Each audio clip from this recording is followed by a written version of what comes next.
Hello, everyone, and welcome to the Pancake Parlay. My name is the Don, and here with me is.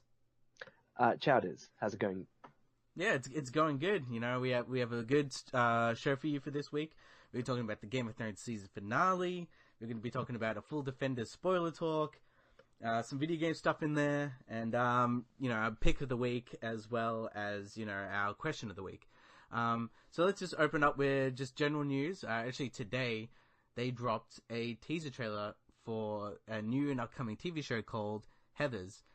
This is based off a 1980s movie that's kind of a cult classic. It's got like Winona Ryder in it. I can't even say her name. It's really bad. But I can't really...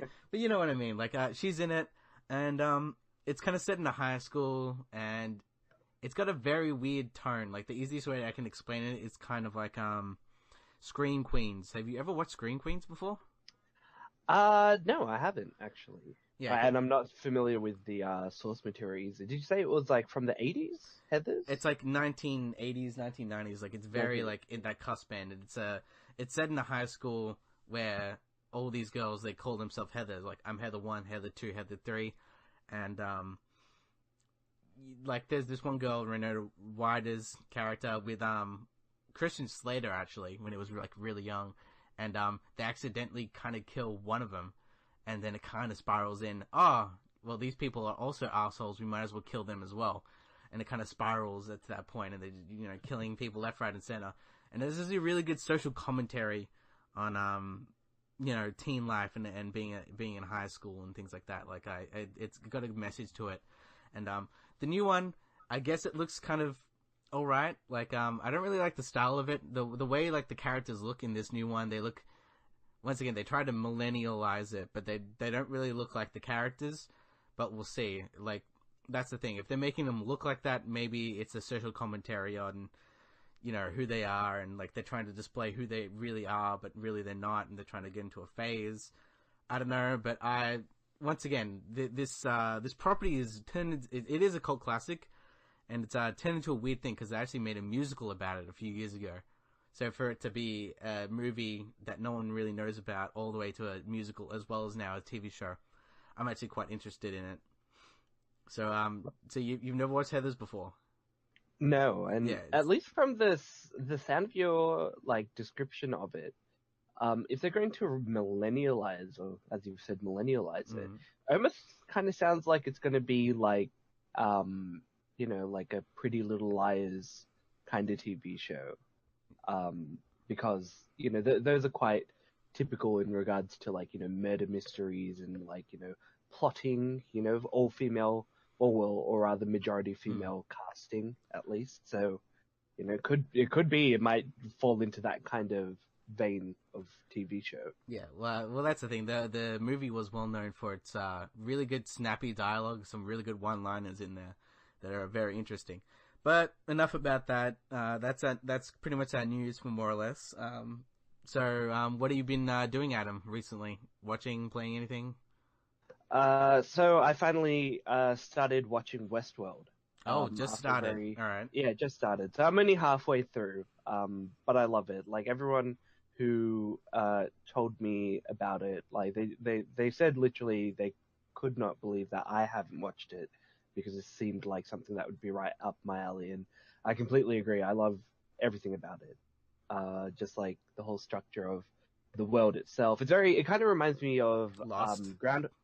No, not Lost. Not Lost. Me and Lost don't have a good relationship. But it reminds me of Groundhog Day. I don't know if you've seen that movie before. I forget. One of the old-time classics right there.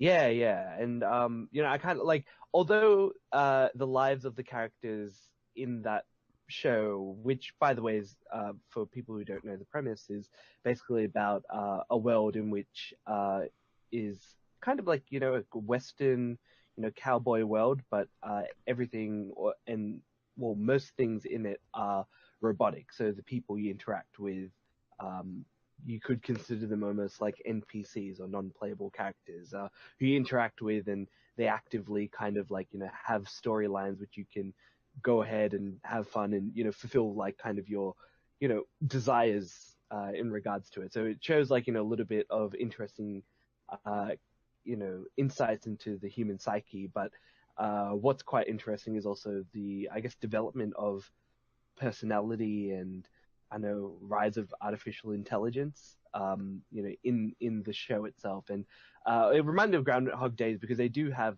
I guess a routine that they follow, which is usually exactly the same, but every episode, there's something that might interrupt, the general sequence. And for me as a viewer, it's very interesting to see how these subtle differences kind of, show the character or the character that the android is playing, or just shows a little bit more insight in the world itself. So I'm kind of already enthralled with it, and I haven't even finished it, and I can't wait for the second season. Oh, like absolutely. Once again, it took this year off, so I've been waiting for like a year and a half now at this point, and it's kind of one of those things because I was kind of there at the start. Like I heard about around this Westworld thing, and it was actually delayed quite a bit, and it was actually in a lot of production problems. Because it's not Christopher Nolan, but his brother Jonathan Nolan. That's his pet project, and he's been like, what they shot in season 1 was not done in 2016 or even 15. It was like 2014. So a lot of this was like really, a long time ago, and it had a lot of production problems. But I'm glad it actually came out, and actually people like it, and even I like it. Really glad that it's really kind of, once again, it's taking the mystery, because that's the thing. You haven't watched. Do you know much about just general theories about Westworld? Because there's a lot of the people out there when this show was happening where there was a lot of theories and plotting, and now since it's kind of died down a bit, when you're watching it, did you get any of that when everyone was talking about it, or did you just kind of shut it off?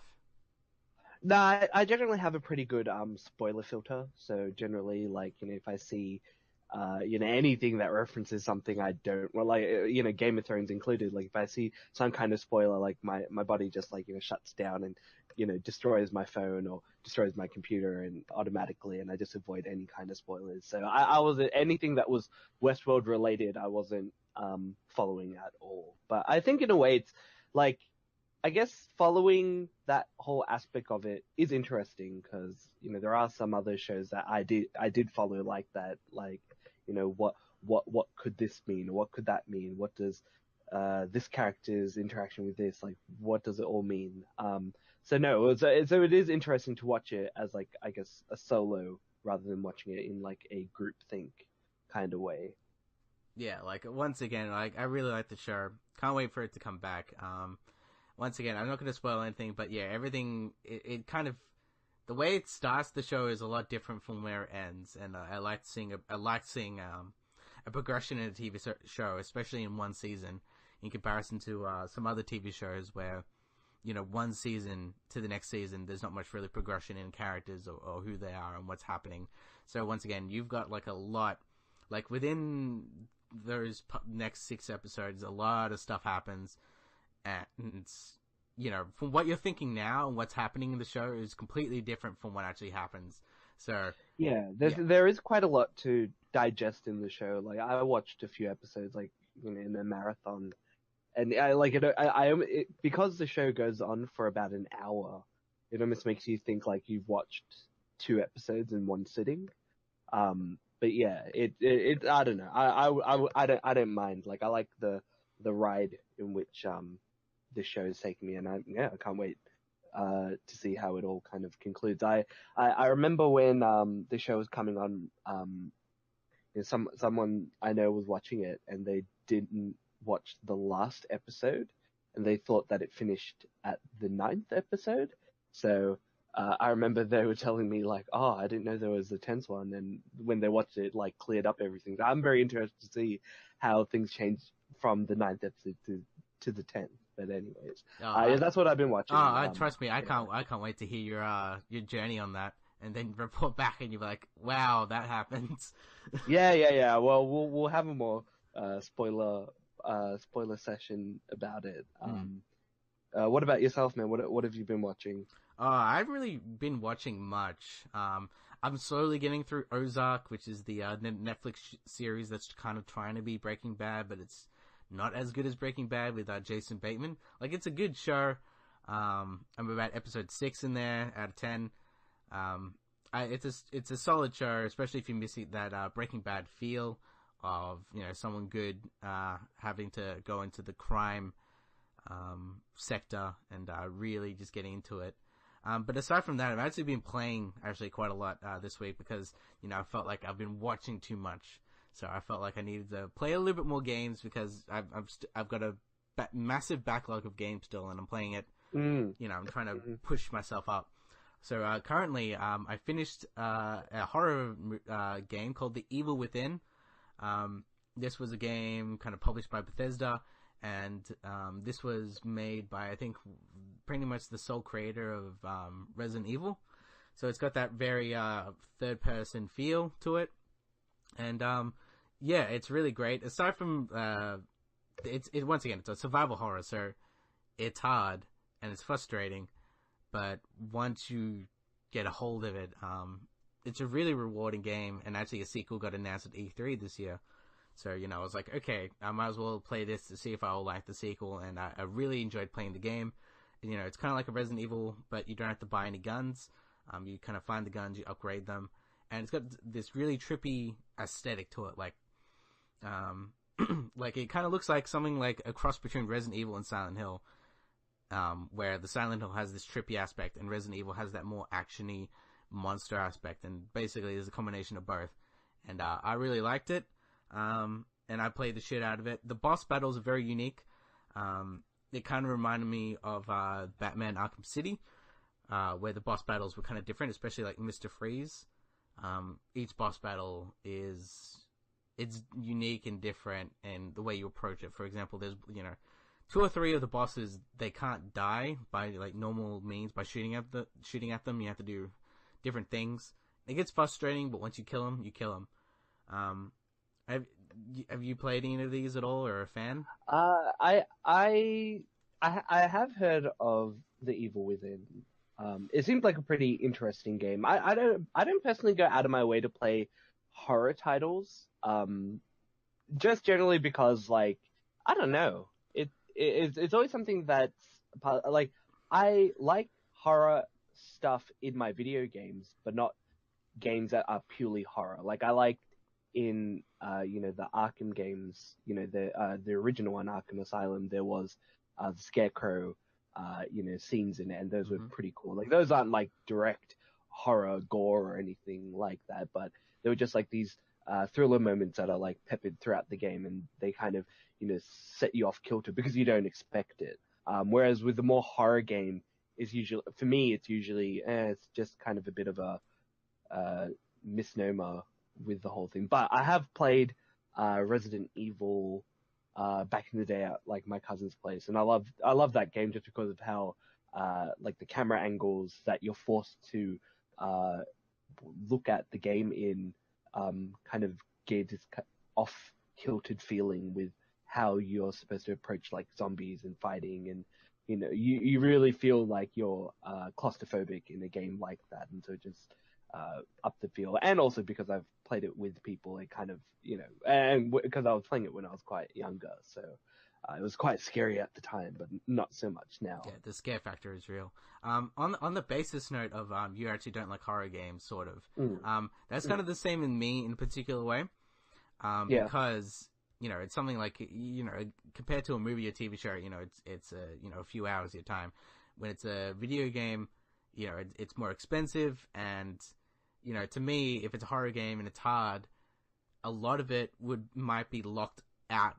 For example, like if you're not good at the game, or the game forces you to really pay attention, and if you're not good at that, there's something that costs you quite a bit of money. 80% of it you won't see if you're not good at it. Like one of the things that I replayed recently, just because I tried to be like, I want to get past this because like I never could, was a level in Hotline Miami. Like Hotline Miami. Which one? Number 1. Because that's the thing. It was like, I thought number 2 was banned. They might have cleared that up probably. No, it is still banned. Yes. Yeah, but like that's the thing. I try to go back to it because it's still on my computer.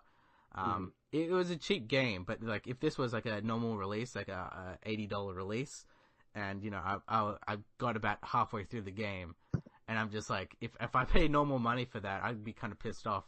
by Which level? If I'm just asking. I don't remember. I think it was like it's literally like 8. Like I know that I think there's like chapter 8. And I looked up. There's about 20 chapters, so I'm like not even halfway through the game, and Oh, okay. I've not even seen it because the game is really hard, and yeah, the Yeah. rest of it's locked off for me. Ah, okay. I enjoy. I clocked Hotline Miami. I love the second one is not as good. Um, and for just because we're not allowed to play it on Steam. Mm, Because it's banned in Australia. Ooh, the controversy. despite having an R18 plus rating, but okay, like very very strange. How did you even So. clock the game to begin with? Because I'm struggling. Because like there's no reason you can't look up this game on like a tutorial type of thing, or this is like I realize it's a purely skill game.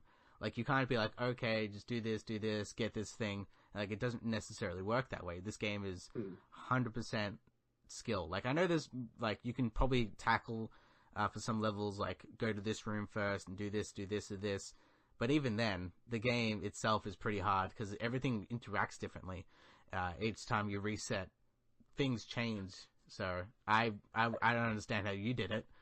Well, I think for memory with the game, there's a lot of like experimental things that you do within it. I remember a lot of the times, when you shoot a gun in the game, it gives away your position. So sometimes the better technique is to throw your gun at an enemy, and it knocks the enemy out, and then you can just bash them with like with your kick or with a punch or something up against a wall. And so it doesn't give away your position. And then just sometimes like y- it may seem easy to go in with a gun, but sometimes it's better to just go in with a bat just because it makes you silent. But yeah, sometimes it's RNG, like as you said, like sometimes the enemy characters they're in X position, and because you didn't come there at the right moment, you get killed. But I think Hotline Miami 1 is far more forgiving just because they have the shift feature, and so you can look ahead, where you are and just plan your route a lot more effectively in this game, as opposed to number 2, which was a lot more of enemies outside your line of sight being able to shoot you, and that ruins the flow of the combat. Also, yeah, there's a lot of more difficult things with Hotline Miami 2 that they didn't get right. Like they had an editor mode in it, so you could make your own levels. But but in the end, I didn't really go into that much because again, the developers of Hotline Miami, gave the approval of pirating the copy of the game if you're in Australia. So I Oh, took really? advantage Then, of all that. right. Yeah. They did. They because they also want people to play it, and they'd much rather you pirate it than not being able to play it at all. So I think that's really cool. I like it when developers kind of understand this, like struggles that certain countries have with restrictions, especially like really arbitrary ones like we have in Australia when it comes to gaming. Well, actually, Um, recently on the news, actually today it was announced that the South Park Fractured But Whole game is actually not censored at all in Australia, and now it's coming out.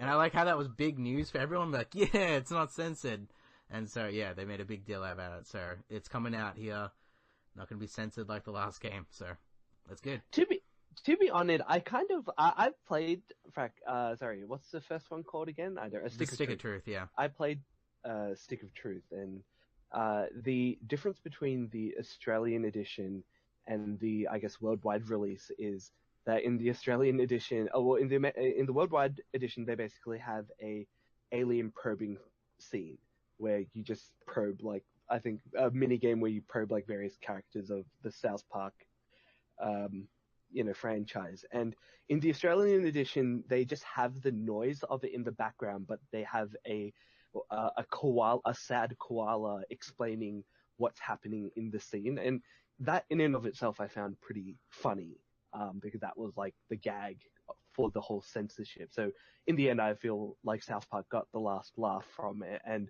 I don't think really you miss out on much when it comes to it. But yeah, like it's unfortunate that it had to be censored, but in a way, because it got censored, there was a nugget of kind of irony that came out of it. And so in that regard, I kind of liked that it got censored. But I think it just means that they watched out for how, I guess, edgy they could be with the game, which is a shame. But, maybe you're right. Maybe the laws kind of laxed up about it. In the end, it usually comes back down to them thinking that, I guess, people under 18 are going to get their hands on the game, but then the restrictions are put in place for people who are allowed to play if they're over 18. I don't know. It doesn't make much sense. Once again, it's a stupid system because they're like, we finally got an R18 rating. They're like, yay, but there's still things that you still can't do. So it's kind of like it's like a weird mix. Like, I think even Witcher 3 got in trouble because it's like, oh, you do this thing, you get rewarded by sex. I think they censor a lot of things got to do with sexual content. Not much about violence at all, but it's more about the sexual content to them. Once again, to the probing scene and things like that. Sure, if you wanna consider getting probed by an alien sexual, but yeah, I don't know. It's ridiculous. I hope that means that at least we're getting better with censorship when it comes to things in Australia, because it's hard enough as it is to get things overseas, let alone with digital content.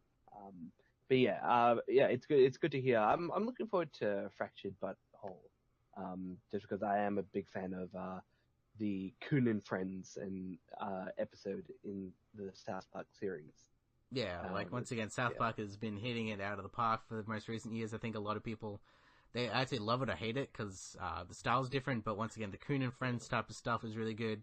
And, even the game itself, I really like Stick of Truth.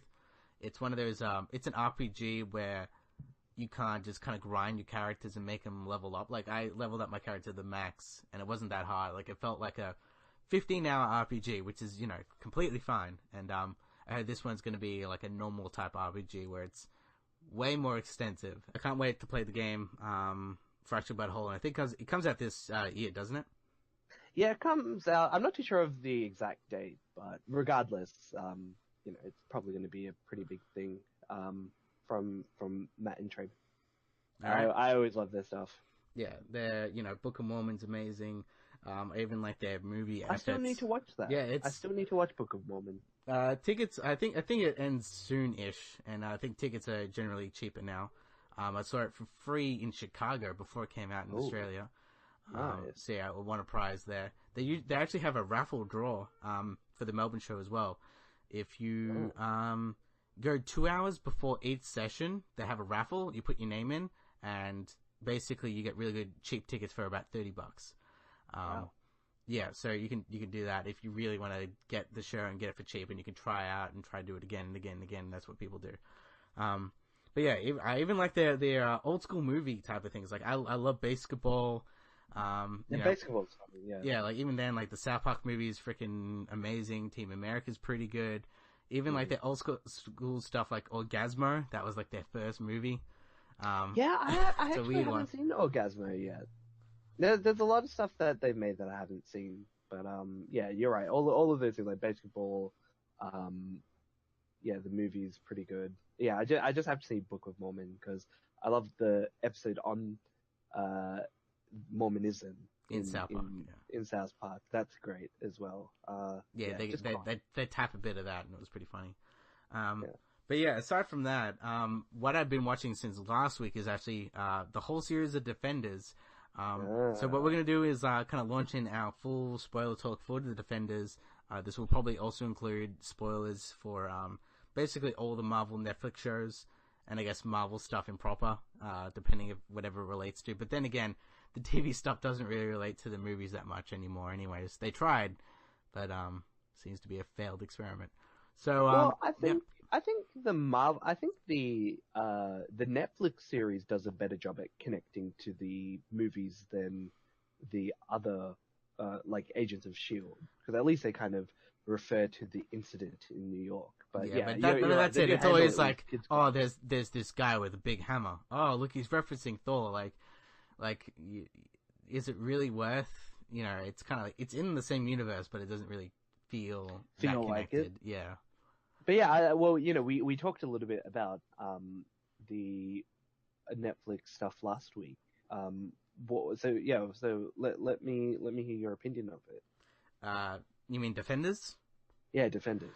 Um, Yeah. I thought it was just okay. Like, I didn't feel like it was really great. Like, this is a very iconic symbolic event. Like, I think they were building up to.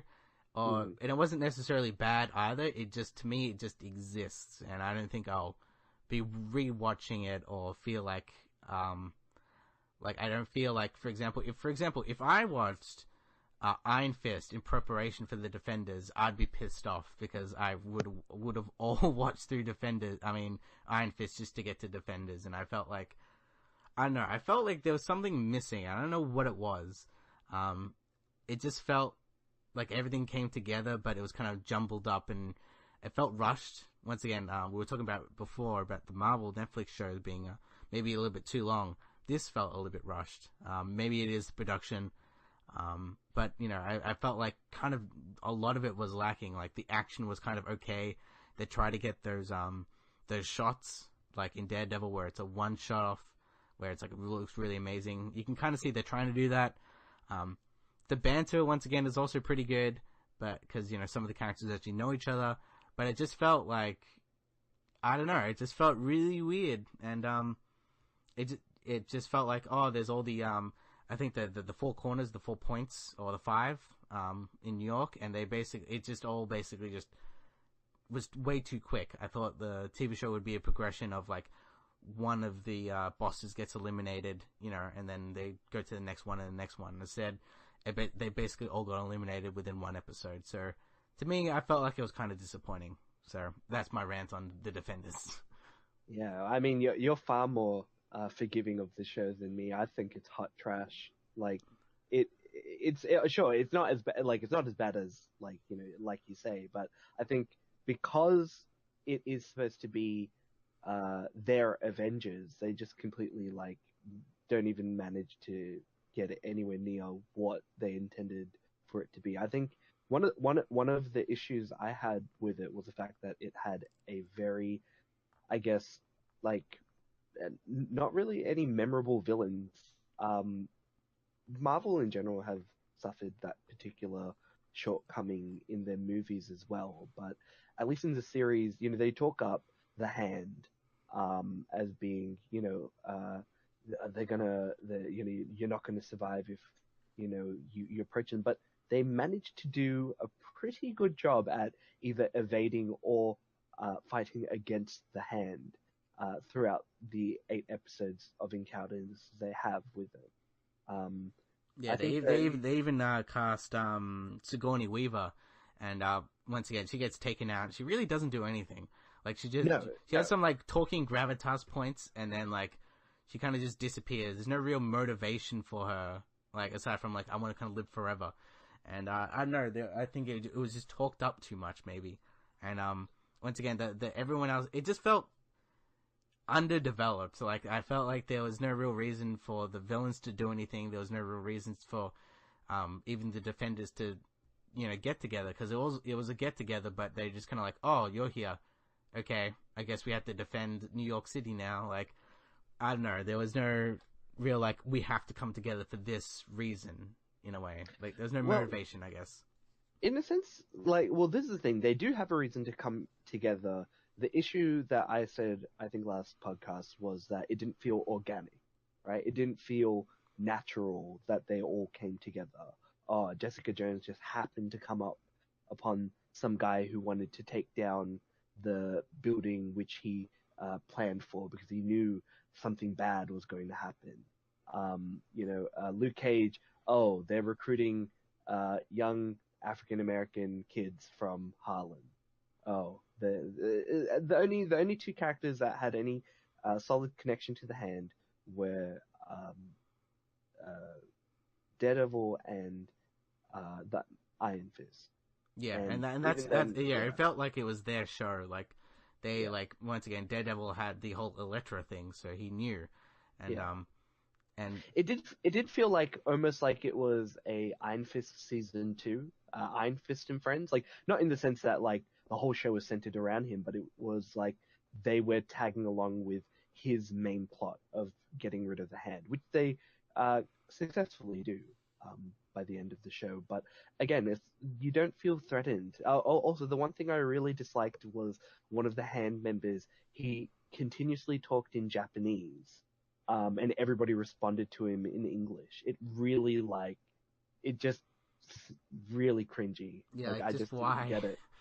Yeah, like I don't know, like it's a misstep. Like I even thought, even with the action, like to me, it felt like a CW, like Arrow and Flash type of action. Like it didn't really live up to the Netflix caliber. And like I love Arrow and Flash and things like that, but that's a network show with less budget and like 24 episodes instead of 8. So it felt like really is like this special event, and you gave us this type of, it didn't feel like, oh yeah, let's team up together. It's all just people, like they were individually punching people. It wasn't like in Avengers, for example, where Cap had the shield and it was kind of like reflecting Iron Man's rays off the shield, like something like that. It kind of felt like, oh, he's there, we'll throw him, punch him. It's kind of, I don't know. I'm kind of disappointed. Yeah. Well, I mean, it was more of, heroes fighting heroes. It was the thing I was saying last week. It's very boring to watch. Oh, look, okay, it's boring to watch if it's done all the time, right? The whole heroes fighting heroes thing should be at least like 2 or 3 arcs after the initial arc. And it should be a big deal when, the audience has kind of loved the family that they've been watching for the past couple of years. And that's what, makes it a big deal that the heroes are fighting each other, because it's like, seeing mommy and daddy fight, Yeah, we don't want that right there. Yeah, we don't want that. That's some family affairs right there. Yeah, well, that's the point, But like, if you just have them fight, like, when they how people didn't like Iron Fist, they really wouldn't like him in this show because he's like, but I have to save the city, I have to kill the hand. And then it's like, no, and then he's there's one scene, yeah, where he and he just wants to start a fight because they're preventing him from doing the rational thing, which is hiding him. And he just doesn't want that. The hand essentially wants to capture Danny because he's the key to the big plot, which is opening the gates to that magical thing with the dragons. I was gonna call it Nanda Parbat, but that's from Arrow. But yeah, it's like the magic, the magic city realm, the magic city that he comes from. And what is the rational decision is, keeping him there and hidden from them, but he's the only person who's like, oh well, I'm just gonna fight everyone. It doesn't feel organic. It feels very rushed, as you said, and yeah, I'm just not convinced in regards to them doing anything further with the show itself. Yeah, like there might be a Defender season 2, but I highly doubt it because the Netflix Disney thing is, as far as we know, we don't know what's going past The Punisher and season 2 of pretty much everything, and maybe season 3 of Daredevil. And actually, speaking of Daredevil, how did he survive? Who knows? And that kind of leaves the plot point of like Elektra, and I doubt she's dead as well. And no, of course not. And I'm thinking, she'll probably like go through her ways, and maybe they'll go through like the comic book and get the Punisher to kill Elektra. But once again, I doubt that at that point, because I think the Punisher and Daredevil kind of have a thing, I guess, as far as I remember. Their bromance. Yeah. I think the setup to Daredevil season 3 will be something directly from the comics. So I remember seeing a screenshot, which is basically at the end of the show, it's revealed that Daredevil is still alive, and he's what seems to be at some kind of church or monastery being tended to by nuns. And there's like a screen cap of like a panel of that in the comic. So I think it's probably going to be heavily borrowing from some major arc in the history. I'm not too sure what it is. I'm not a big Daredevil reader myself. It's Marvel's Batman. That's pretty much their excuse. Yeah. But, once again, I think there's like probably maybe a 2 or 3 only like good comic books actually from Daredevil, and one's the I forgot what it's necessarily called. I think it's the Frank Miller run, and that's the one where the Punisher kills Elektra, and then Daredevil goes all nuts. Like Oh. I think that one's pretty much the main one that most people like. Aside from that, is there any final thoughts with this show? Because honestly, I'm finding it hard to process. Just like It's just hot trash. it just like I felt disappointed. Again, like it's just hot trash. Like they're just pushing out all this stuff which they should be putting in more quality work into. I think in order to kind of say, okay, what would save the series, right? In your opinion, I think what they should do is they should put Luke Cage and Danny Rand, Iron Fist together. They should just be just like how they are in the comics. So I think they're far too bland to carry their own show. So yeah, like they should I put them absolutely together. agree. They should put them together just like in the comics, right? Put them together and have them kind of bounce off each other. I think that would be far more effective in kind of building a repertoire between the two. Just because they're just not interesting characters. Like, no offense to anyone who does enjoy these shows and does enjoy the characters, but they don't come off as very interesting characters. Like third-dimensional characters. Like they feel once again they feel one note, but if you put the one note characters in a situation where one person's thinking about one thing and one person thinking about the other thing, it gives a really cool buddy cop dynamic, and like it is in the comics. And so like that's the thing. When Iron Fist came out, I felt like that's like maybe they shouldn't even have made Iron Fist, because like let's be honest here, like comic books in general, there is a shitload of characters, and there's a lot of characters that do not get used, and there are some characters that do not deserve their own comic book line or series, and especially a TV show. So I think at some point, when do you start to like maybe not like you can't make a TV show or something interesting with every single comic book character that's kind of existed, like and that's why I think Iron Fist maybe there's not really a good story there to tell, and maybe you shouldn't tell it unless you could really reinvent the whole character together. That's my kind of interpretation of it.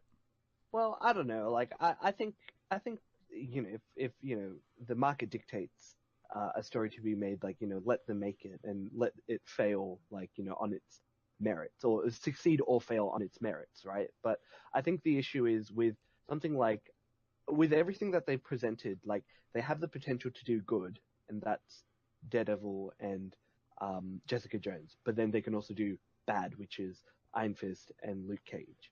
And they should be focusing more on how they can improve what they have. I think they do stuff on Luke Cage and Iron Fist just because the characters have a history together. As in the Defenders, hence the shows. But then at the same time, it's a marketing ploy because these days it's very hard to have original movies get greenlit. Executives want guaranteed cash with an already established fan base. It's the reason why a lot of comic and comic book movies are so successful, because there was already a huge user base of I guess comic nerds which would have already went and watched it. And now that it's become, I guess, more mainstream without trying to sound too bourgeois about it, but now that it's more mainstream, they have like a wide net of audience that will watch these things, and therefore they can sell other products with maybe a similar taste. And that's what the Iron Fist and Luke Cage is supposed to be like. You don't have to watch it if you like Daredevil, but it's out there and it's more easy for them to grab those casual watchers, or maybe hardcore fans of the comics, and rather than do something original which might be maybe a little bit more expensive, and maybe they don't want to take that risk, and it's a shame. But I mean, I guess in the end it's a money issue, funding issue. Once again, it's always a money issue. One thing that actually doesn't have a money issue, because they can get anything they want, since the hottest thing around is Game of Thrones. We have a shitload to unpack. This episode was about an hour and 20 minutes long. It was... Geez, I honestly don't even know where to start with this thing. Like, where do we start? Man, well, I mean, I guess we can just start at the beginning, right? I Well, guess they're showing the White Walker, and obviously that didn't work. You know, we could have predicted that like 10. We predicted that like 2 episodes ago. Um, Well, I mean, it kind of worked. it kind of, Um, but that's the thing. it, The real thing is like the whole Iron Bank army. Like before, I'm like, oh yeah, there's no way like Cersei can get through this. But now, since she has the Iron Bank army, I'm like, oh shit, she has a chance. This is gonna be like down to the wire, type of thing. Like she's gonna survive pretty much right until the end. You know. well, I mean, I guess the only reason why she would have a chance would be because um, the North and you know Daenerys and all that will be dealing with the White Walkers, so they're obviously going to have some heavy losses from it. That's the only reason why they potentially will have a chance if they don't involve themselves in the war. I mean, I kind of predicted that something like this was going to happen in regards to how the show will settle. But I don't know. Like in the end, there was like a brief chance of them teaming up, and that was, during the conversation when Cersei asks Jon to not take sides within the war, and Jon had to open his mouth and be like, "Well, I pledge myself to Khaleesi." Well, and everybody, just did like the universal face palm like at the same time. Like you dumbass. Like this. Yeah. For someone who's not direct blood to Ned Stark, he's really acting like a Ned Stark and saying everything that has to be truthful. It's like, remember, if you tell the truth in this show, you pretty much die. Which once again they revealed that Jon Snow's like actual name. I completely forgot what they said it was. No, I don't really care. I think it was like Edward, but yeah, and like he was obviously a Targaryen, like no shit. And once again, some cousin love right there, I think. Yeah. No, aunt nephew, pretty sure. Still weird, right? I just, well, I mean, they've been trying to unpack that the entire season, like, ooh, like, look, they're giving each other a a glance here and there. Ooh, yeah. And then they basically, like, get together, with the backdrop of Bran explaining how they're related, which I kind of loved. Like, as I said, the fandom, is okay with this just because they've been trying to ship it, but it's just hilarious for me that they did kind of put the last kind of spoil in it with just basically revealing that they are aunt and nephew. It's going to be interesting to see who's going to be the person who has to reveal it, that they're related. I'd personally love it if it was Jorah. It'll be like like people have weddings. They're like, I object. Like, it'll be like, I object because you guys are freaking related. Or like something like Sam. Sam would be like, like it'd be like this really weird like awkward thing. It's like, oh, I don't know, but you're kind of making out with someone who's kind of related to you. Just saying. Yeah, well, I just like it because Jorah has had a thing for Daenerys, but he's basically got friend zone right there since the beginning. So you give him something before, I don't know, he'll probably die. Yeah, he'll 100% die. Like literally being one of those like movie type moments where like this thing is going in. There's no way to like. So he just he jumps out and be like, I have to save her. Dies. Yeah. Like I always loved you, but I'll love you in the afterlife type of thing and die. Or they just all die. I think I give Game of Thrones too much credit when it comes to like being like all romanticizing it. Like something that I really liked is like a little sidetrack is something like Kong Skull Island and how that's kind of very narcissistic in a way where it's like people like try to sacrifice themselves for the greater good, like a normal action movie, but it always fails. So maybe Game of Thrones will like do something along those lines where it's like, I'm gonna sacrifice myself. Oh wait, it didn't help at all. So it could be like that. Yeah, sure. I mean, that would be interesting. I mean, once again, I'm still waiting for George R. R. Martin's last like big twist in the show, because at the moment with this season, nothing's happened that is too unpredictable, really. Like nothing. I guess once again, it's one of my criticisms for now that the season's over. One of my criticisms for the season is pacing issues. Because it's really fast. I get why that it's really fast. But it's a necessary evil. Yeah. Yeah, but I still don't excuse it. And two, yeah, just nothing has really caught me by surprise. Like, from dragons, dying and getting revived as Dragon Lich, which, by the way, the dragon at the end, whew, pretty cool. Although it didn't have ice breath. I thought it would have ice breath. It was like blue Like ice breath. blue fire. It's like blue fire. Yeah.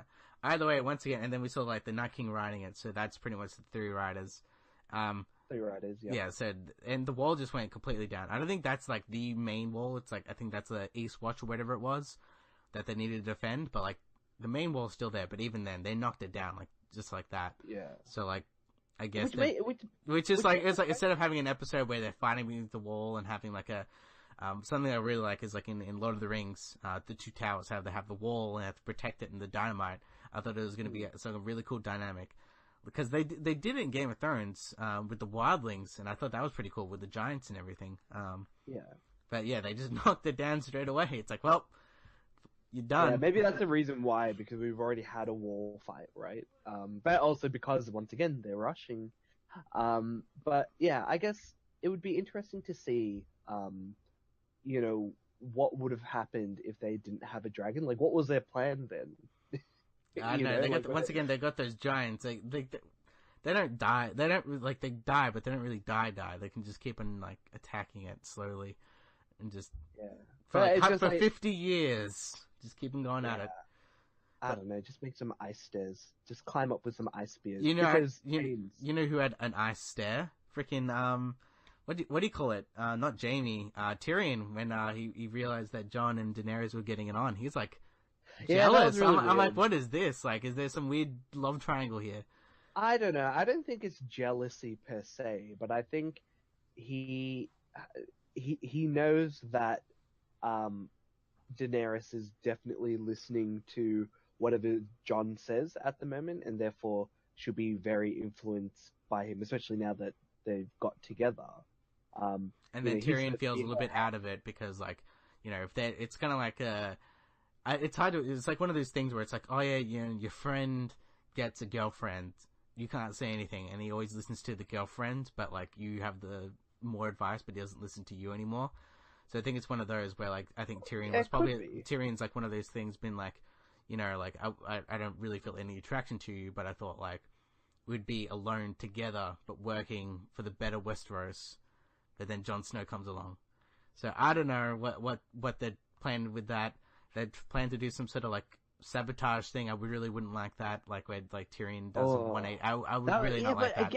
But again, that would make the show interesting. I don't think it's within his character, to be honest, but it would make the show interesting again if they did something like that, because you wouldn't expect that coming from Tyrion, that he would just suddenly betray Daenerys. Like, I think it would just throw out a lot of like 7 seasons of like character development. But I think, again, like for me, I think seeing that scene, it has nothing to do with him having any romantic interest, but more to do with the fact that with Jon there, it'll basically sideline the plans and cloud, maybe some rational decisions that Daenerys might be making with Tyrion's help, rather than just kind of going off what Jon thinks is the correct thing. They kind of allude to it with Jorah saying that she should come to Winterfell on a dragon, and Jon Snow suggested going via boat with him, right? And she just immediately is like, "Yep, let's go via boat," right? Like that's obviously is going to be hindering things. And who knows? There's probably going to be some kind of something that happens in regards to it. Although everything in Winterfell is all good now for the most part. They did Littlefinger. Yeah, they did the 180 where like, because that's the thing. I think didn't I tell you? I tell you that all along she it was like the triple cross. But the thing is, it was really bad. I actually didn't like how they got rid of Littlefinger in the end. Just because nothing in the previous 3 episodes that built towards it, with Arya meeting up with Sansa again, with Arya threatening Sansa in episode 6, and then them having a gotcha moment. I think I remember reading a Facebook reply to that particular scene, and it was our brother who thinks he's some kind of third-eyed raven did a mind time travel and knew that you betrayed our family. What do you say to that?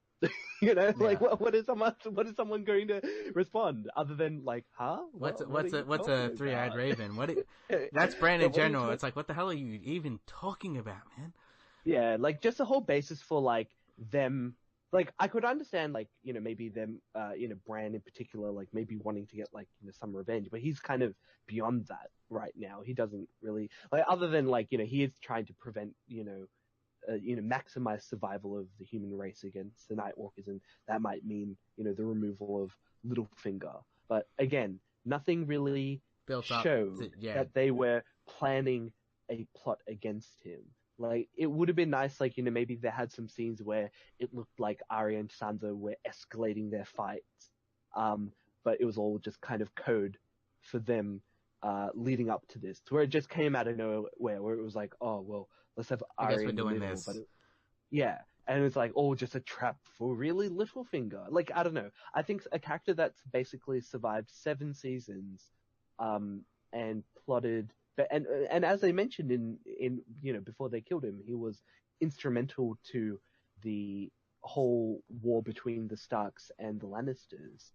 I think he deserved a far more, I guess, dramatic death outside of like he was like in the end he was a bit of a coward and he died in a pretty cowardly way. But I don't think it really showed. Like, I would have preferred it as he was caught during a trap. And that's how they got it. Like, he was like devising all this stuff and he thought everything was going to plan. And then everyone like kind of reveals, well, no, we actually knew what you were doing. We wanted to just catch you red-handed. That would have been a far more better way and a far more nuanced way in order to show that there was a gotcha moment with him. Like, and they actually outsmarted him. Whereas, once again, it's just like Bran is a walking plot device that explains everything, including what is it? People's relationships and who they with. What's going on. I think I love the fact that when they were talking about Jon's background, Bran thought he was a bastard until Sam told him no, his dad had a secret marriage. So, and he's like, wait, hold on, I'm just going to go back in time and fact check this. Like, why couldn't, I thought he saw everything, like, shouldn't he have known of all people that, he wasn't a bastard all along? It just kind of, again, it kind of throws off a little bit of the consistency with the writing this season. But again, and again, like, no one really died that was of any real big importance. Guys, like, the dragon, come on, the dragon. Do you remember the dragon's name? No, because I only remember Drogon. Because exactly. Drogon's the main one that people like, Yeah, exactly. But still, I actually saw a lot of flack with the Littlefinger thing, not because of that whole build-up, like you were saying, but because they're just like, oh, like, it, like, and I don't know, something about Sansa's character, and I'm like, once again, it's nearing the end. I would rather have them, like, Sansa has evolved since, like, season 1, season 2, even, like, season 5. So I'm really happy that she's not as naive anymore, and she's not really taking people's advice from others, like Littlefinger, for example. And I'm glad that she was one of the main proponents of him dying. Because if it's like, oh, let's fall into this trap again of, like, I got betrayed and played, like, I'm glad that this happened. The only other thing I could really talk about in this episode, worth a note, is the whole Jaime thing, because clearly, like, Cersei is, like, not really talking to Jaime as much, and ever since his hand got cut off, he's really changed into a different character. So I think, clearly it is setting up him betraying his own sister. I think that's how it goes. I mean, they basically have shown that, she's not willing to kill him, at least not yet. There's still a chance, as I said, that she could become the Night Queen. That's still something that can happen, to at least put a little bit of last minute, spice within the next season. But I mean, I think in regards to what's going to happen, he might try and I don't know, like in what context could they, within 6 episodes, um, you know, bring him back to kill Cersei, if it wasn't for, I don't know, some kind of, either him trying to, usurp this throne, or she becomes like really, really evil. She must do something really bad to, you know, call for, you know, him killing her. Because I don't even think he's willing to kill her at this stage, like where he is now at the end of season 7. I don't think he's at a stage where he's going to kill his, I guess, the love of his life, really. Yeah, there has to be some sort of escalation, like some sort of betrayal where it's like, this has to be done. And, you know, it's probably maybe a loss of another dragon. It could be a loss of a big character. And But I don't it's know. gonna be Like, something. It's gonna be something where he's like, you know, and maybe Cersei did something or like did a full 100% betrayal, and then was just like, okay, this has to happen, sir. Well, at the moment, he said he's pledging himself to take down the Night King now. So, like, you know, what would be a more better, you know, motivation than his sister becoming the Night Queen? Mm. Yeah, You that know, that again, makes sense. it's very Game of Thrones. Look, to be honest, like at the moment with the writing, it's probably going to end up with like a Disney ending by the end of it, and everybody's going to be happy. But I don't know. I still want that, uh, you know, George R. Martin, you know, plot twist. You know, I want that, you know, last little bit of, you know, fuck you to the audience, you know, before you think everyone's happy. No, but nobody's happy. Nobody's happy in this It's gonna show. be one of those things where it's like, it's all finally over, and then off screen someone gets stabbed, being like, no, that Yeah.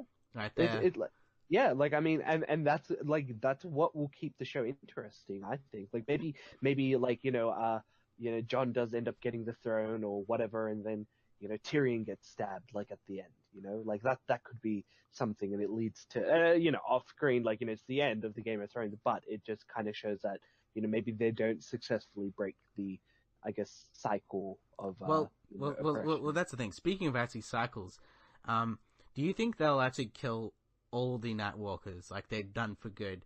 Because like from once again, like from those hieroglyphics on in you know in the cave and a lot of things, these not the White Walkers have existed for a very long time. They must have not won of some sorts, and that's why they built the wall. So maybe you know maybe the cycle repeats where like they do that really stupid ending where it's like you know, all of a sudden you see beyond the wall, there's one left still, like for the Yeah. next series. But I doubt it because that, No, I think like 100 years in the future, 1,000 years in the future, they come back, they you come know, back. and Yeah. for the exact same plot. So I doubt it though. But still, it's a possibility. I kind of, you know, I posited this theory last time on the podcast, and it was that John becomes susceptible to becoming, you know, undead or being part of the Night King's army, and eventually becomes king of the North by being the new Night King. Now, in World of Warcraft, or well, just the Warcraft series, they recently, not recently, but in the past, there was an entity known as the Lich King, which is Mm-hmm. basically a, I guess, you know, just an overlord of the undead in the World of Warcraft. And in one of the major, you know, I guess campaigns against the Lich King, you know, one of the heroes, you know, they end up killing him, but then if they don't have someone being the Lich King, then the undead basically kind of roam, like you know, they go all crazy and just become like uncontrollable. And so there needs to be someone who is the Lich King to keep him under control. And they do nominate like you know a very like noble person to kind of take on that role. So in a sense, it could be like I've adjusted my kind of you know my true Game of Thrones ending to be Jon Snow has to become the new Night King in order to shackle the White Walkers. Because once again, it's going to be one of those things where he has to do something at his own cost, like something that he knows he doesn't like, but he's going to be good at doing it. And it's very within his character to do something very self-sacrificing, but then at the same time, it kind of is very Game of Thrones that you know he doesn't get the happy ending, but then he also ends up becoming king. But then like him and Daenerys don't get together. Like all this other kind of stuff that all kind of jumble together. Again, it's probably not going to be the case, but I think I would be far more happier with an ending like that than, oh, they kill the Night King and Happily ever after. happily. Well, that's the Yeah, thing. Yeah, like, Jon Snow character is once again the archetype of like a person who sacrifices more than he needs to. Once again, including his life. So, any final thoughts for Game of Thrones? Where is it heading to next? yeah. Look, like I said, I think it's basically how the show's going to probably, if it doesn't end like this, it'll either be in one direction. It'll be the whole next season is going to be them uh joining forces to beat the Night King, or what I think it's going to be is going to be the first 3 episodes is going to be 3 or 4 episodes is them dealing with the Night King, and then the last 2 episodes is them just wrapping up the Game of Thrones aspect and finally just deciding who is going to be king or queen of Westeros. I don't know. Outside of that, I just hope like they just have something that is subversive to the typical fantasy genre, but we'll see. Yeah. Well, that's the thing. We don't know because once again, there's lots of kingdoms. A lot of main people in the kingdoms are dead. But yeah, we'll see how this goes. So that's basically our Game of Thrones season finale talk. We still got a few segments left. So last week we actually had a question that was about what would be a movie that you would watch or show someone, a significant other, on your first date. And we actually got some letters in. We actually got some people writing in. One of them was one person suggested the movie Hot Tub Time Machine. I actually really like this film. They actually wrote that it's a clever 80s movie that has time travel, and it's stupid but funny. So, well, I've watched it. Have you watched it before? Because I actually think it's actually quite funny as well. Yeah, I mean, I like the film. It's I don't know, like it's a comedy film. Comedy films are pretty. Yeah, especially if pretty you want to safe bet, impress on, being like, hey, you like this humor, Yeah, you like things that are funny. It's a good checkbox. Yeah, it's almost like if you ask a girl out, be like, hey, do you like to eat? Because yeah, well, eating, right? eating.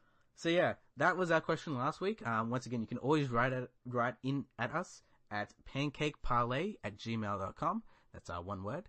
And my question that I posed today is, what games do you think in the future should cross over to make your dream game? This question was actually inspired by me because of the recent game that's coming out of Mario and the Rayman Raving Rabbids. They actually it's not only a crossover of two series, but it's a crossover of a different genre. Instead of them being a platform game, it's more like an XCOM, Fire Emblem type game with like grid strategy-based RPG elements, and I thought that was really fun. So my suggestion would be a cross between Resident Evil and Deus Ex.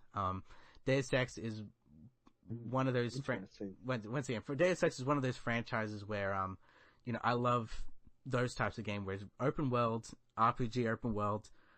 You've got about 3 to 4 different ways to tackle it. You can kill everyone, go silent, you can sneak through the vent, whatever.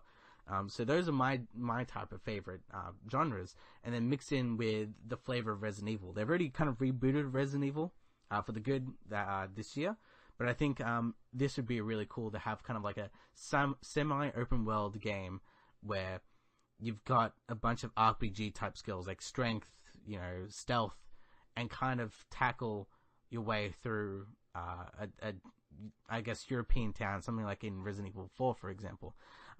So the way it works, because that's the thing, Resident Evil in it of itself is a very, I guess, linear game, where most of it's backtracking, where it's like, oh, this door's blocked, let me get this key, I have to solve this puzzle to get this key, and come back and unlock it.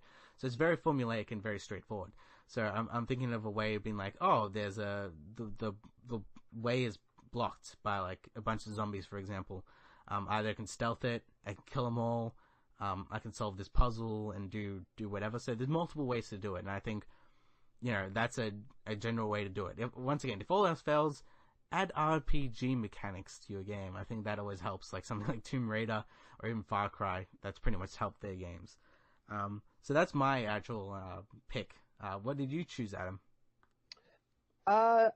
I'm going to go for a little bit more general because it's very hard to put two games together and come up with like a pretty kind of succinct, title. Mm-hmm. I think fighting games are a pretty good way to kind of mash things together, and so I think having something like the Marvel v Capcom, but it will actually just be like DC universe. We finally get like the Injustice universe clashing with the Marvel universe. So basically what I'm saying is I want a Marvel DC fighting game. Like, do it, guys. Like, I think everybody wants it.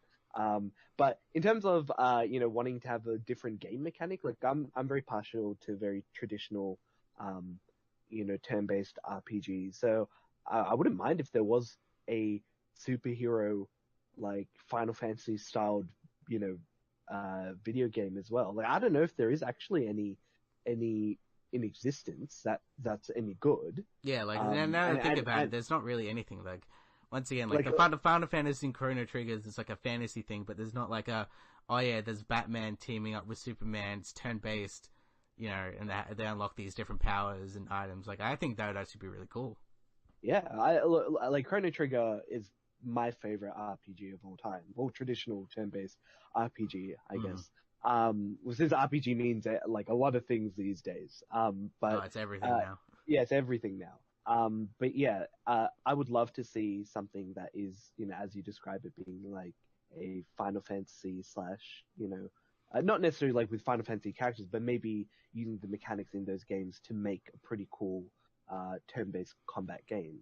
Don't worry, we have Kingdom Hearts for the Final that's Fantasy what I was Disney gonna say. stuff. That's what I was going to say. That's what it kind of reminded me immediately of, because I wish it's going to be Final Fantasy 3 is going to be on PC, correct? When you say 3, do you mean 6 or actual 3? Because that was a confusing one.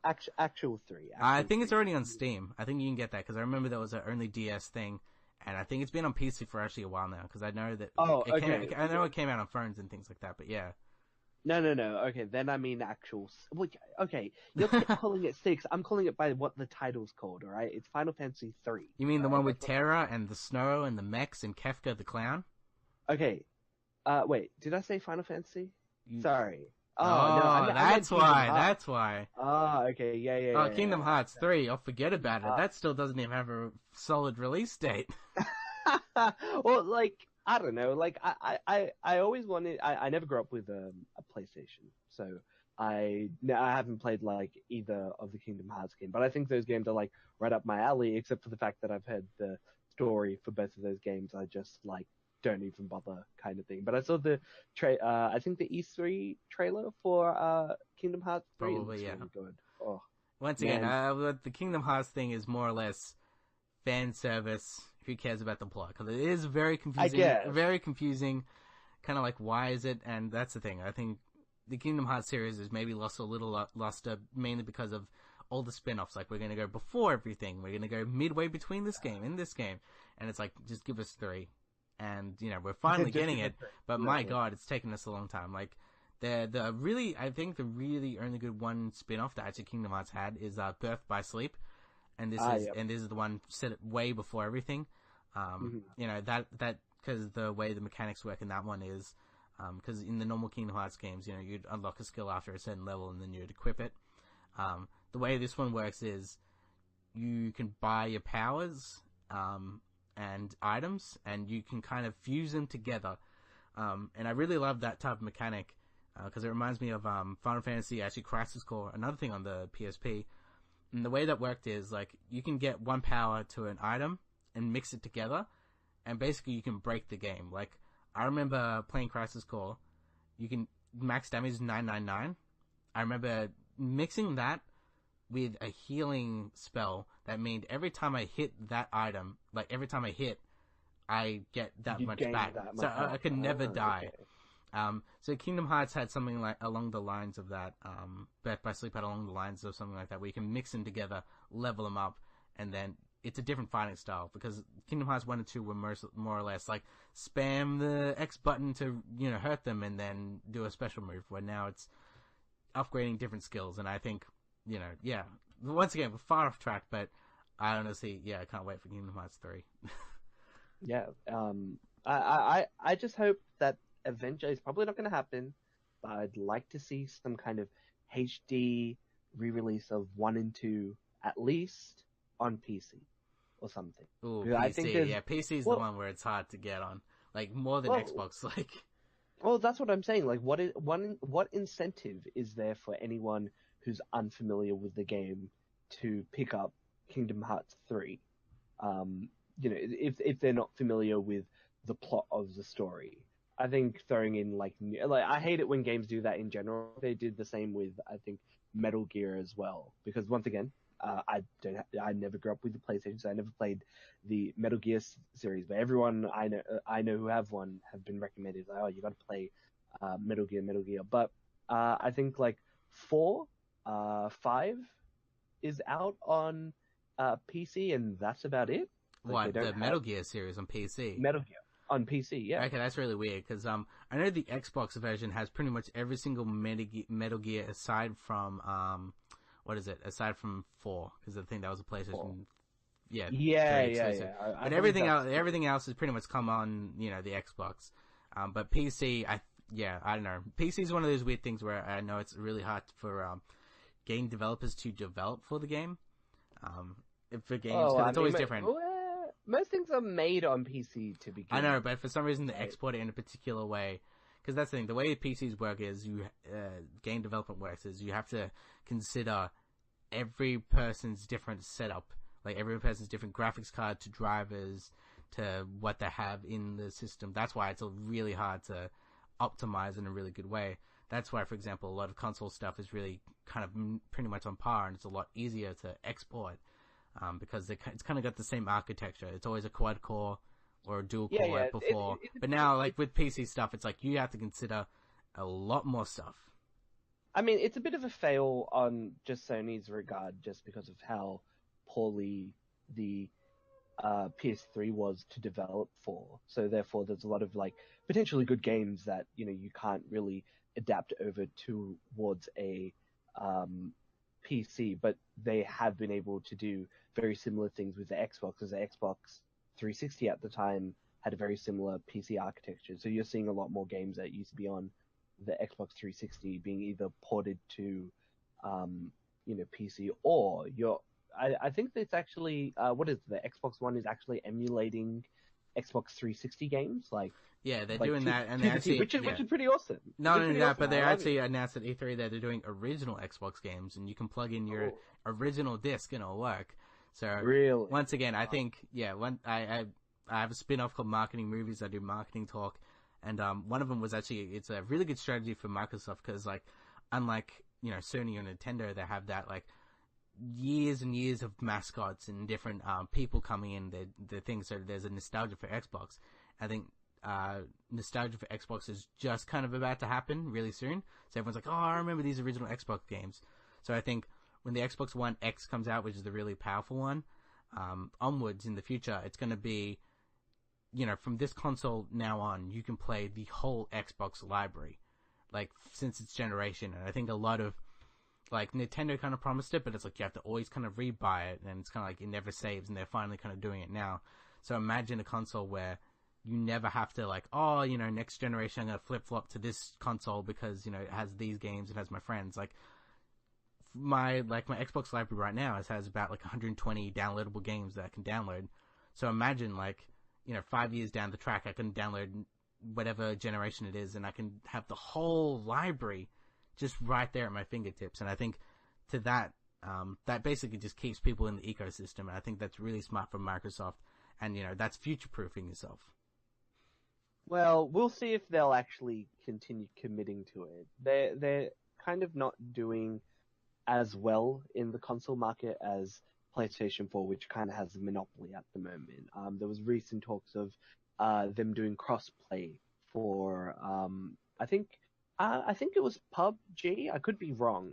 But, Microsoft has been very pro doing cross-play, but Sony, on the other hand, has been the side that has kind of been like, nah, we don't want to. Because, in a sense, there's nothing really motivating Sony to actually go and be cooperative in these kind of cross-play events. Well, that's the thing. I think it's it more cuts into their shares. yeah, but it's also goodwill.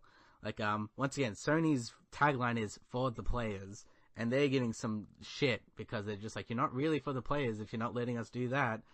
So they're getting some flack. Like company wise, they're fine, but their reputation is slowly kind of dwindling a bit. Like I'm kind of seeing it now, and once again, yeah, Microsoft has everything to gain, and even Nintendo actually said okay for a crossplay with Minecraft, and Nintendo is a very hard company to be like, yeah, okay. So I think it is once again a lot of competition talk, and I still think Microsoft has things up their sleeve that a lot of people aren't really thinking about. For example, they snatched up a lot of indie game developers, especially at this E3, and they might not be 100% exclusive later on, but it reminded me of the guy. I think he did he at E3 he announced a game called A Way Out, which is like a three-dimensional type of game. So I think with a lot of these developers, Microsoft, for example, funds these indie developed games. If they do critically well and they sell pretty well, they might actually buy these small developers. And if they buy the small, because that's the thing, Microsoft lacks like studio support, like second party, first party games, because they don't have as many studios as Sony or Nintendo does. So if they snap up these indie developers when they're really young, and they evolve into these games that are a little bit more 3D, and the company grows and grows, if they snatch up all these indie developers, and then 10 years down the track, all these indie developers can make some AAA titles that are three-dimensional and really big, Microsoft will have a shitload more games, and I think that's what they're doing. I think they're playing the long game for a lot of that stuff, because they know at the moment they can only produce so many games with so little studios, you know what I mean?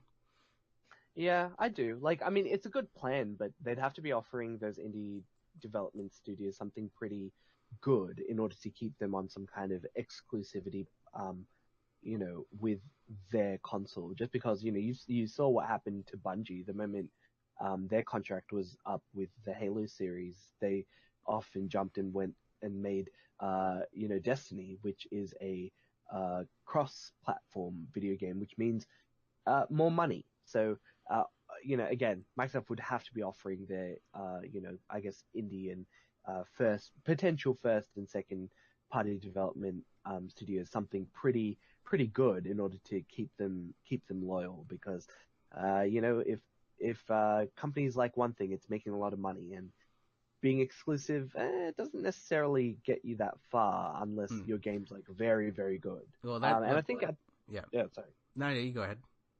No, that's basically my piece. Yeah, because that's the thing. But it's like another thing that I think they worry about is the sense of security, especially these small indie games. They don't know, if this game's going to fail or flop, what's happening going to be after that? Does the studio have to dissolve? Because once again, money means a lot to them. So I think Microsoft paying that money, keeping them happy, and then at some point maybe buying them out at some point would be beneficial for them. I was going to talk about how, I forgot what it was, but yeah, once again, you got to keep these developers happy because, once again, sense of security, they'll stay with you and be loyal, and honestly, I think it's generally a good strategy for them, and we'll see if it pays off, because, like, unlike Sony, where, in general, Sony is doing really bad aside from the PlayStation brand, Microsoft still has a shitload of money, and they can spend the money. Whilst, like, Sony's kind of like, we're going to keep all that PlayStation money with us just in case shit goes bad. So, that's my... Well, I mean, yeah. Yeah, like Sony's got Sony money. Sony's just their, video game systems. But, like, I think the main thing is there needs to be something that needs to change in order for them to be motivated to do crossplay. Because I think from a logistical standpoint, it just comes down to, well, like, again, like, you have, some friends, they all want to get a console. The most popular console out there on the market is the PS4.